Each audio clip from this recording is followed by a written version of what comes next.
उत्तर भारत में कहावत है कि काठ की हांडी बार बार नहीं चढ़ती, तो भाजपा के झूठ की हांडी एक बार चढ़ गई, दो बार चढ़ गई।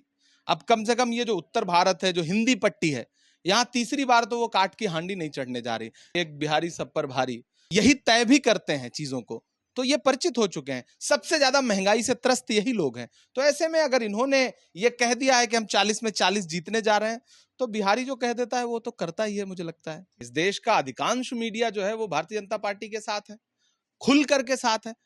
आप मीडिया पे जो खबरें चल रही हैं, उन खबरों से भी आप अंदाजा लगा सकते हैं। और उन तमाम बड़े जो पत्रकार हैं, स्वघोषित स्वयंभू पत्रकार, आप उनके ट्विटर हैंडल, उनके सोशल प्लेटफॉर्म उठा के देखिए, वो सुबह शाम भारतीय जनता पार्टी के लिए एजेंडा सेट कर रहे हैं। जो ये कह रहे हैं कि भैया अभी थोड़ा ईडी से डर रहे हैं, अभी थोड़ा सीबीआई से डर रहे हैं, चंद महीने और गुजर जाने दीजिए तो हम भी समझ गए हमें अजगर से छुटकारा लेना पड़ेगा।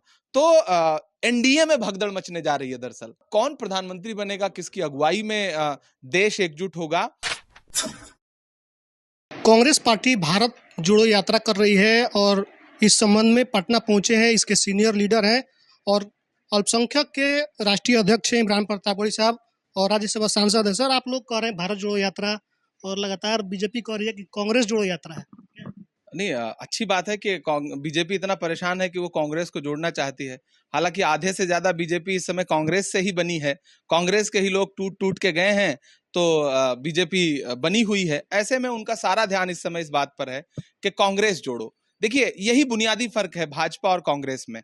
कांग्रेस ने हमेशा त्याग करके, अपना नुकसान करके, अपनी क्षति करके देश को जोड़ने का प्रयास किया। अगर इस मुश्किल लड़ाई में चंद लोग, कुछ लोग अगर इधर उधर हो गए, राहुल गांधी के साथ चलने के लिए इस समय बड़े जिगरे की जरूरत है, बड़े मादा की जरूरत है। क्योंकि उधर ईडी है, उधर सीबीआई है, उधर एजेंसियां हैं, सब कुछ है भारतीय जनता पार्टी के पास। तो इस डराने के प्रयास में अगर कुछ लोग डर जा रहे हैं और वो दूर चले जा रहे हैं, इस लड़ाई में राहुल जी का साथ देने की हिम्मत नहीं जुटा पा रहे हैं, तो हमें उनसे कोई शिकायत नहीं है। साफ निशाना है नहीं, जो आजाद है उस पर क्या निशाना करें, वो क्या निशाना, बुजुर्ग आदमी है, उन्होंने अपनी राजनीति का जीवन जी लिया है, तो अब उन पे क्या निशाना साधूं। अब वो, उन्हें राजनीति से संन्यास लेना चाहिए था, उन्होंने त्यागपत्र दिया, पता नहीं किस बहकावे में आ गए वो। कल आप लोगों ने हल्ला बोल जब हो रहा था तो वहां से राहुल गांधी जी बोल रहे हैं कि देश की मीडिया हमारे साथ नहीं है, ये क्यों बोल दिया? अब गलत बोला क्या? इस देश का अधिकांश मीडिया जो है वो भारतीय जनता पार्टी के साथ है, खुल करके साथ है।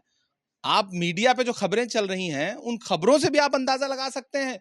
और उन तमाम बड़े जो पत्रकार हैं, स्वघोषित स्वयंभू पत्रकार, आप उनके ट्विटर हैंडल, उनके सोशल प्लेटफॉर्म उठा के देखिए, वो सुबह शाम भारतीय जनता पार्टी के लिए एजेंडा सेट कर रहे हैं। सारे चैनल जो है वो चंद उद्योगपतियों के हाथ में है। तो मीडिया कांग्रेस नहीं, विपक्ष के किसी भी दल के साथ नहीं है, दरअसल लोकतंत्र के साथ नहीं है। लोकतंत्र के साथ आ जाए, जिसका वो खुद एक स्तंभ है, तो शायद इस देश में लोकतंत्र और मजबूत हो सकता है। और बचाना सबको पड़ेगा, सारे स्तंभों की जिम्मेदारी है लोकतंत्र को बचाने की, मीडिया की भी है, वरना हालात लोकतंत्र के लिए इस देश में अच्छे नहीं है। 2024 की लड़ाई की आप लोग भी तैयारी कर रहे हैं, बिहार से भी उसका बिगुल फूका जा चुका है। जदयू का लगातार प्रयास है कि सबको एक साथ जोड़ लिया जाए, विपक्ष को। अब इसको दूसरे टर्म में भी देखा जा रहा है, लेकिन एक्सपीरियंस के हिसाब से क्या आप लोग ये मानते हैं कि आने वाले समय में यह निर्णय हो कि नीतीश कुमार को नेतृत्व दिया जाए, देश का प्रधानमंत्री बनाए? देखिए, बिहार जो है वो बहुत उर्वरा भूमि है और बड़ी बहादुर लोगों की सरजमीन है ये। मैं तो चुनाव में था तो अक्सर कहता था कि एक बिहारी सब पर भारी। तो नरेंद्र मोदी जी के 40-40 हेलीकॉप्टर उड़ते थे और महागठबंधन के एक दो लोगों के हेलीकॉप्टर थे, लेकिन हमने नाको चने तो चबवाए ही हैं। और एक ऐसे समय में जब लोकतंत्र को लूटने के सारे प्रयास भारतीय जनता पार्टी कर रही थी, सफल भी हो रही थी, जब चाणक्यों का जो नामकरण हुआ है, दरअसल वो लोकतंत्र के लुटेरों का नामकरण चाणक्य हो गया। वो चाणक्य नहीं है, वो लोकतंत्र के लुटेरे हैं। तो ऐसे समय में बिहार ने ये बताया कि नहीं, यहां पर उद्योगपतियों की नहीं चलेगी, यहां पर तानाशाही नहीं चलेगी। ऐसे में एक बदलाव आया है, उस बदलाव से पूरे देश में एक अच्छा मैसेज गया है। अब विपक्ष के और भी तमाम दल जो छिटके थे, उनमें कहीं ना कहीं ये बात आई है कि भारतीय जनता पार्टी की तानाशाही से मुकाबला किया जा सकता है। दूसरी महत्वपूर्ण बात यह है कि भारतीय जनता पार्टी के जो सहयोगी दल है, जो एनडीए में है, उनको भी समझ में आ गया है कि थोड़ी और भाजपा कमजोर हो जाए तो फिर हम भी पलायन शुरू करें।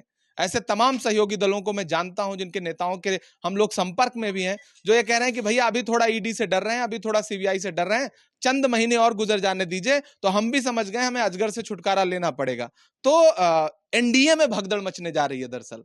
तो बिहार ने बिगुल फूंका है। मैं तो कहूंगा कि बिहार और आगे आए और बड़ी भूमिका तय करे, और कौन प्रधानमंत्री बनेगा, किसकी अगुवाई में देश एकजुट होगा, ये आने वाले दिन में तय हो जाएगा। कांग्रेस का एक सूत्रीय कार्यक्रम है, कांग्रेस का एकमात्र प्रयास है कि ये जो जन विरोधी सरकार है, जो देश की गरीब जनता को लूटने वाली सरकार है, जो धन्ना सेठों की सरकार है, वो गद्दी से हटनी चाहिए, क्योंकि वो न तो लोकतंत्र बचने देंगे, न संविधान बचने देंगे। और चूंकि कांग्रेस ने ही देश को लोकतंत्र दिया, संविधान दिया, इस देश को आजादी दी, तो कांग्रेस ये समझती है कि उसका दायित्व है इन सबको बचाने का। तो कांग्रेस उन बुनियादी मुद्दों पर लड़ रही। हम हिंदू मुसलमान की राजनीति नहीं करते हैं। हमने सदन में भी खड़े होकर के दूध दही आटा चावल पे बात की, हमने रसोई गैस पे बात की, हमने पेट्रोल और डीजल की महंगाई पर बात की। हम हिंदू मुसलमान नहीं करते, जो भारतीय जनता पार्टी की नीति है। पिछले लोकसभा चुनाव में बिहार में महागठबंधन बुरे तरीके से फेल रहा।